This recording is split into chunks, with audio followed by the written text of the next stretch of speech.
Hi, I'm Sydney, and I am a servant of the Almighty God. Continuing in this series of recognizing God's omnipotence, I want to speak today about our civilization and spirituality.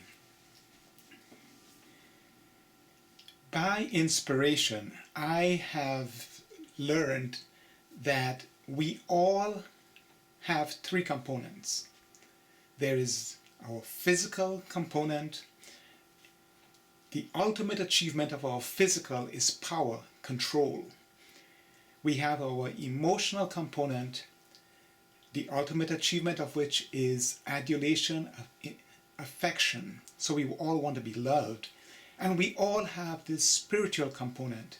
The ultimate of the achievement of the spiritual component is service, even unto sacrifice. It really is the component that bonds us, because I always say that when we hang out with friends, for instance, true friends only care about our happiness. People who love us, that's all they really care about, our happiness. It's not about, when you're with a bunch of people and they're comparing your stuff to their stuff, your abilities to those are not friends. Those are competitors.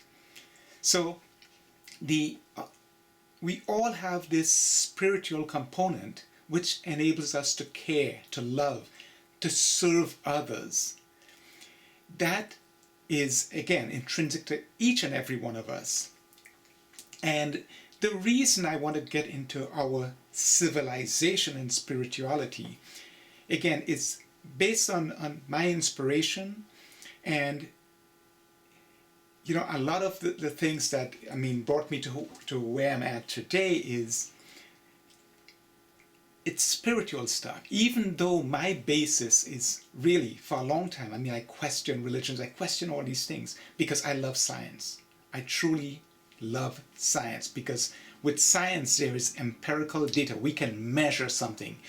Anything that we do, someone can duplicate it. We can verify that this is as someone's postulated it to be. So this thing about spirituality and our society, I have to make some statements which I believe in time, because our science is very young. Our modern sciences are very, very young. I do believe that we all exist in the presence of the living, omnipresent, omnipotent God. Think about that. I believe, and we know that without spirituality there is no faith. Religion, faith are all empty gestures or empty postulations without spirituality. And when we really think about it, we at this point in our history, we may indeed be the most technologically advanced civilization, but spiritually we may have regressed more than any other, because some of the cornerstones of our civilization, which we accept, and there is a lot of great value in it. It's things like psychiatry and psychology, and in these things, again, there is no empirical data, but they totally discount anything spiritual.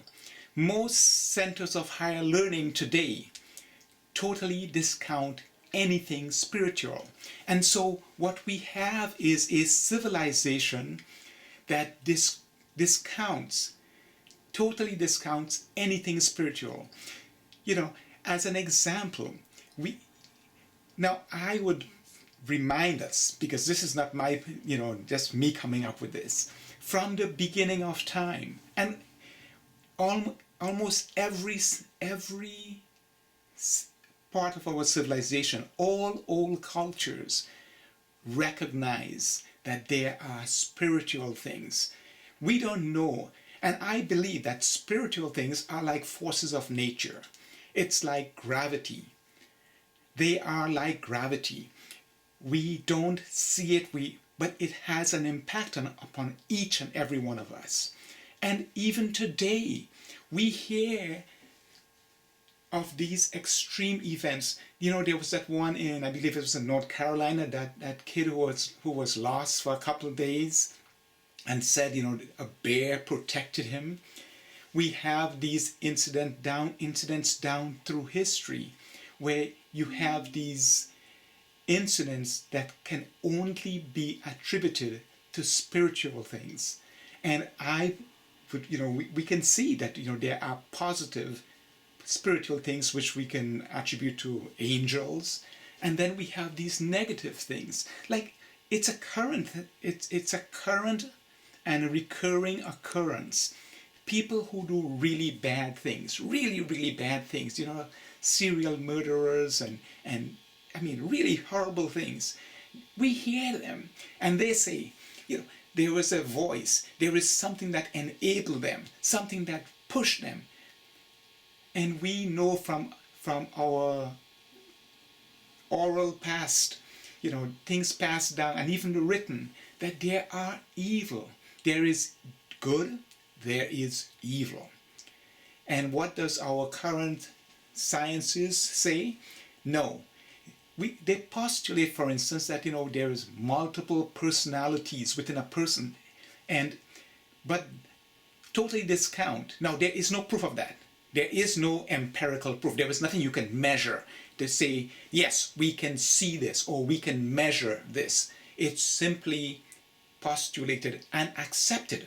We accept this and totally discount all things spiritual.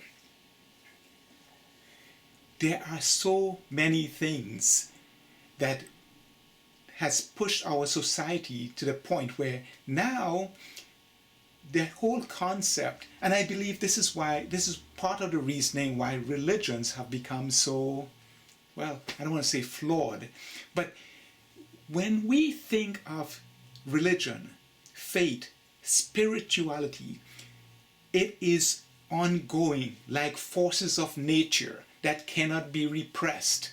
It's everlasting. There is no end.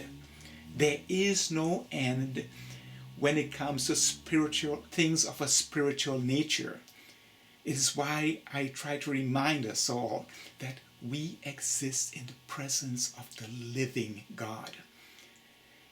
So many religions, almost all of them, speak of, you know, of things of the past. We need to recognize spiritual things apply to us today. They apply to us today. And so, again, our centers of higher learning accept these postulations with no empirical data. Now, I would say that today we may not have that data, but we also have to recognize, just as we know that this, if you're using wireless cellular telephone, right, we capture sound, we capture light, and we package it. We can transmit that around the world. When you are standing at any place in this world, there are waves going around you. You can have 10 people in a car having, well, that's a lot of people in a car, but it's possible. You can have, you know, 10 people in a vehicle, van, truck, whatever, bus, and they can all be on their cell phones. Their individual packets are going to each of them. We don't see it. If we don't have a phone, we totally are unconscious of those things around us. But we have invested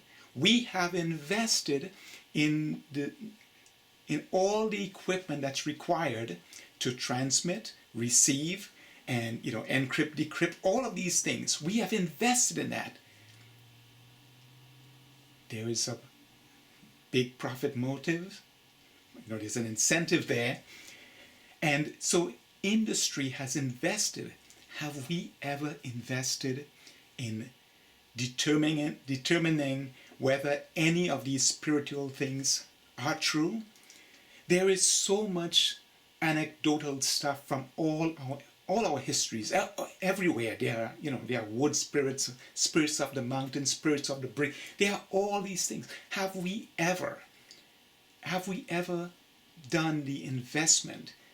Because, and that's where how we make discoveries, right? We make investment. We invest resources to find these discoveries. Well, we haven't done that with anything spiritual.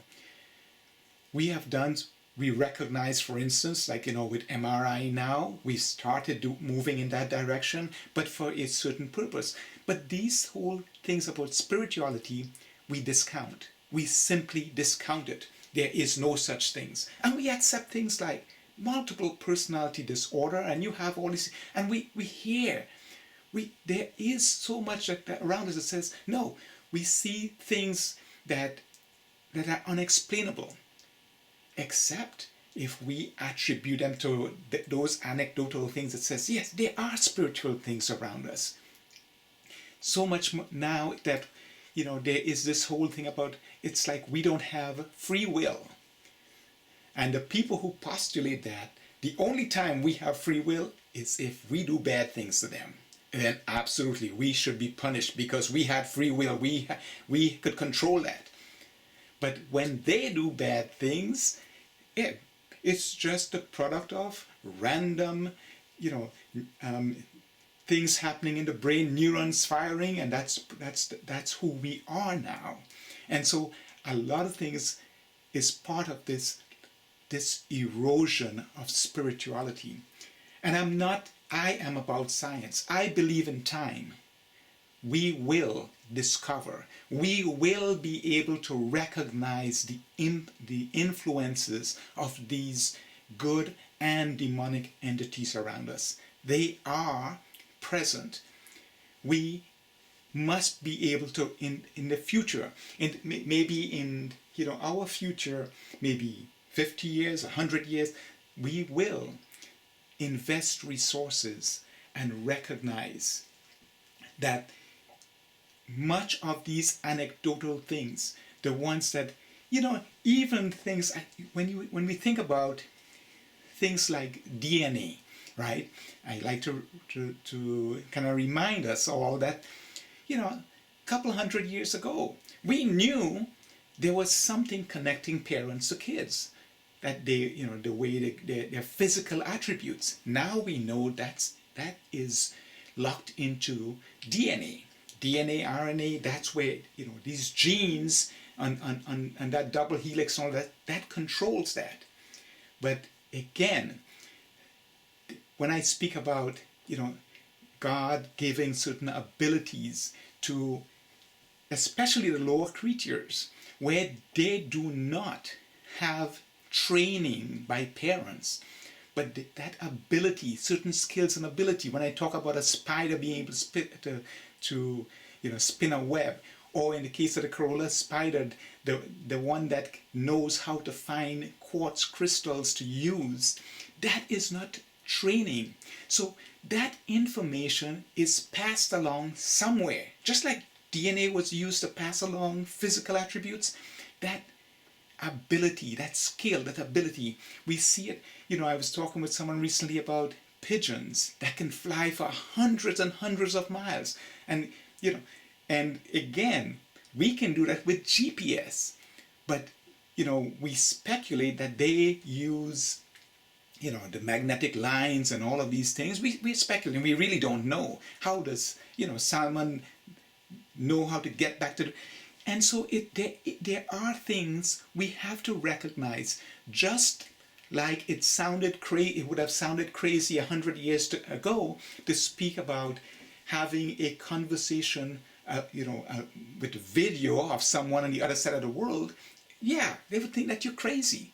But we recognize that right now, those ability, there is something within us, or within certain species that enables the transmission not just of physical characteristics, but also abilities abilities. When I talk about that archer fish, right, being able, it doesn't have to train and train. We think about what's the spitting cobra. It does not have to train and miss and keep training. No, that ability, there is something, right, that skill, that ability is passed along as well.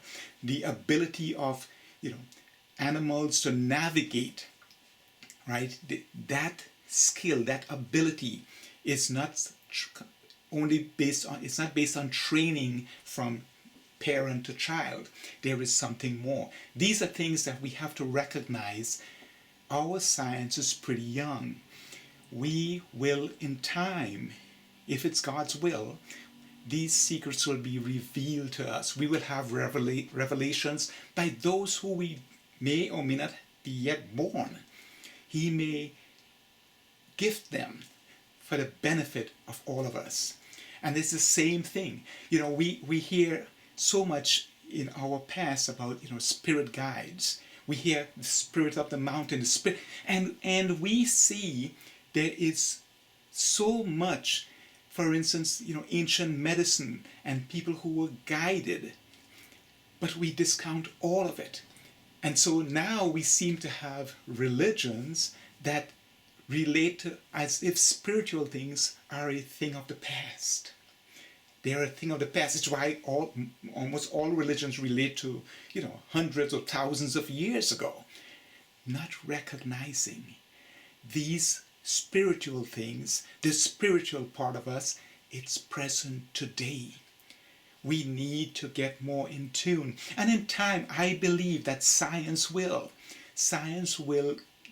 demonstrate, will be able to prove, will be able at all times to monitor, to recognize that these spiritual things exist, that there are forces around us that currently we have no control over. We may never be able to harness them for with a profit potential and all of these things, but we can recognize, like gravity, like the forces that move tectonic plates, the forces that guide these lower animals back to the places where they were born, the forces that give them that ability to navigate between winter places where they rest and summer places across the globe. All of these things we don't know, and so in time these things may be revealed to us using our advancing sciences. I believe it's similar. There we will have kids from somewhere who first we have to ask the question. Then we take the anecdotal things and move them forward. We find the mechanisms using our sciences to reveal. And in time, it grows and grows. We started off with x-rays and we've gotten better and better. Same thing, we understand.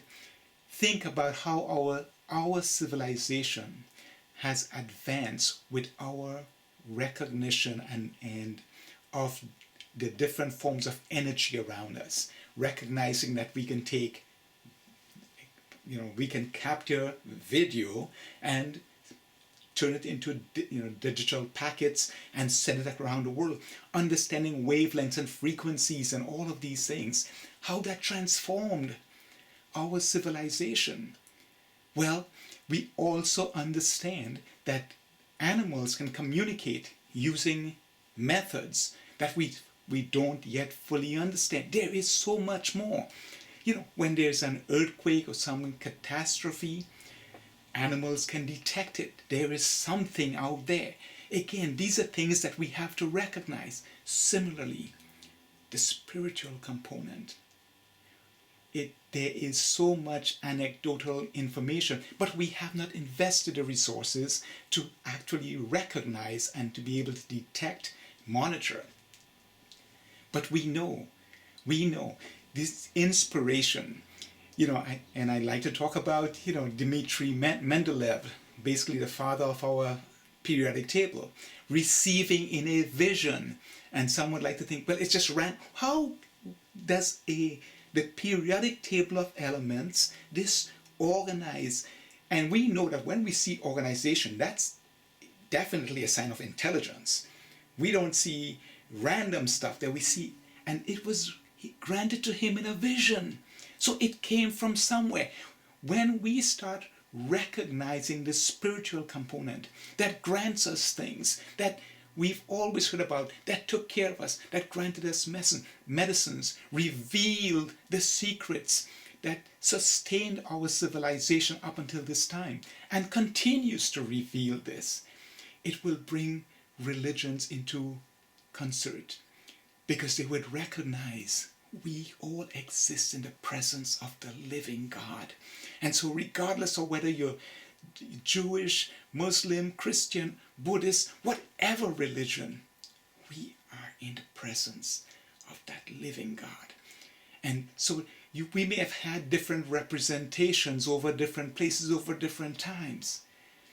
But just as with nature, the manifestation of God's omnipotence, it's universal. The knowledge of the periodic table revealed to us from the spiritual world that is manifested and revealed to us benefits all of us. All of us. So diversity may be a gift from God. Why he intended the diversity, we don't know. But as servants, we recognize that his revelations, at what we call the laws of nature, which I refer to as the rules of creation, because they are universal. They apply to every one of us, regardless of where we are in the world. These revelations come from that spiritual component.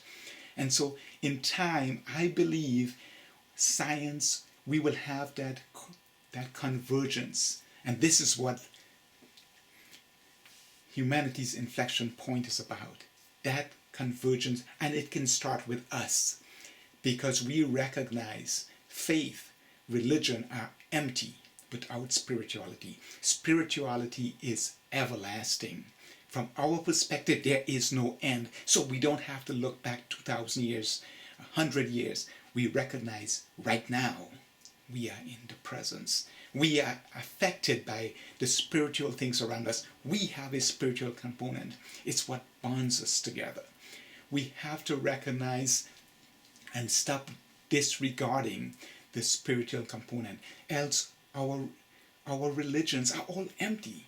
They are just empty, and maybe that's the reason that many of the leaders, they use this as a guise to lead and to basically divide and conquer, because you're part of me.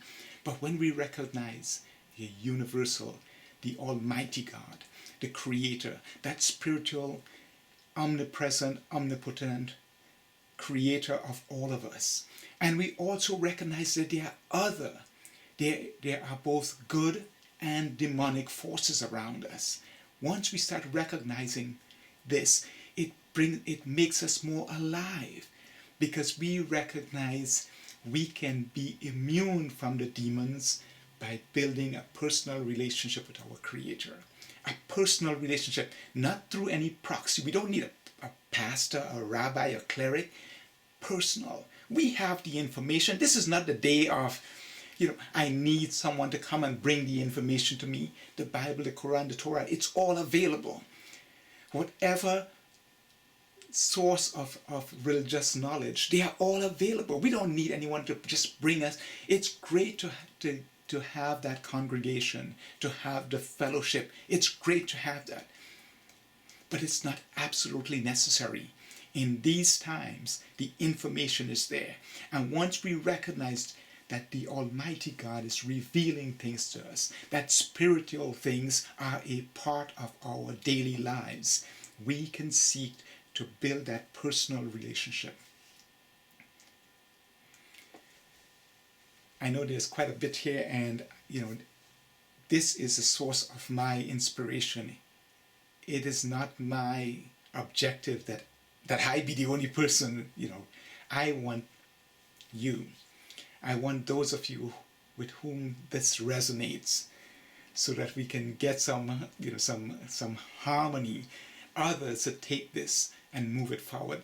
It would be nice if you would meditate on these things, recognizing this is about the true brotherhood of mankind. Just as the Spirit reveals these things that move our society forward, by recognizing this, we can release unimaginable synergies, because then we recognize, oh, there are good forces that are working for us.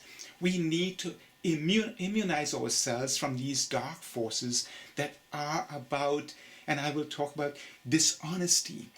We want to change history. We want to, it just lies and this distortion, the demons of deception. We can immunize ourselves and repel them. Recognize what's the value of these deceptions. What's the value of the greed and the hate that so many would perpetuate? These are the works of the dark demonic forces. We need to recognize that. And so, again, it's not just random things happening in people's brains. There are dark forces at work. When we hear the hate that so many seem to revel in, and this dividing and creating so much hate, we see it in the world. Look at what's happening all around us. It's happening all the time. And these leaders who speak, who talk about, it's just horrible. They talk about, just killing and murdering God's creations. And you have those who may not be advocating directly for murdering individuals, but they don't care about conservation, the greed, the demons of greed. And I've talked a lot about in my book. If you pick up a copy, it's all of this seems dark. But when we recognize as individuals, we can uplift ourselves. And we will find there are those out there whose spiritual component, who seek to serve, those who are involved in conservation, in trying to build a better world, not divide and create hate and division and wars and destruction, seeming to with this horrible and almost nonsensical notion of we can somehow go back into the past. Just think about that. The revelations of God, His revelations to us, seeks, like the laws of nature, to show us that we have so much in common, to unite us, to take us to places that have very, very little, if anything, to do with the hate and the divisiveness of the past. And what continues today. We as individuals can claim that. We can claim that immunity by building that personal relationship and seeking to embody what I call that HALI, honesty, HALI, honesty, altruism, love, and inclusion. I will be doing an episode on that. But those are the things that we can, each individual can embody, to embody these qualities and harness and seek the assistance of the good forces, the angels around us, to lead us to a better place. And we can start disregarding those who, dishonesty. If they are dishonest, we should recognize that. The demons of deception, the demons of greed, the demons of hate, we need to start rejecting that, because they are alive. They are alive just as they have ever been. Just as the good angels are here, the demonic ones are around. The demons of hate, deception, greed, lust. We need to immunize ourselves from them. And in time, as science recognizes, yes, we will build things that will recognize and detect and say, yes, we can see that these things are around us. We need to grow spiritually, learn more about that component within us that cares. We need to nurture that. We need to build that to grow our spiritual component.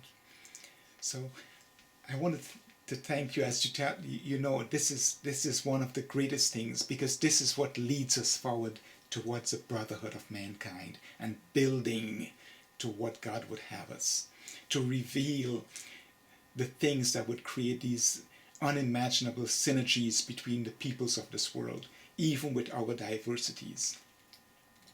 We need to recognize the spiritual things around us and the effect they have upon us.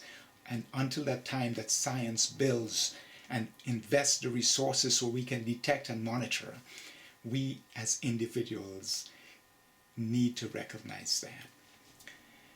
I want to thank you for taking the time to viewing this. And as usual, I like to say that, this is not a coincidence. It's a series of decisions that you've made that have led you down this path. And together we can start building and getting to this humanity's inflection point where we can be past the stage of the hate, the deception, the greed, the lust, the destruction that we seem to be in right now. I want to thank you for taking the time, and until next time, may God bless. Thank you.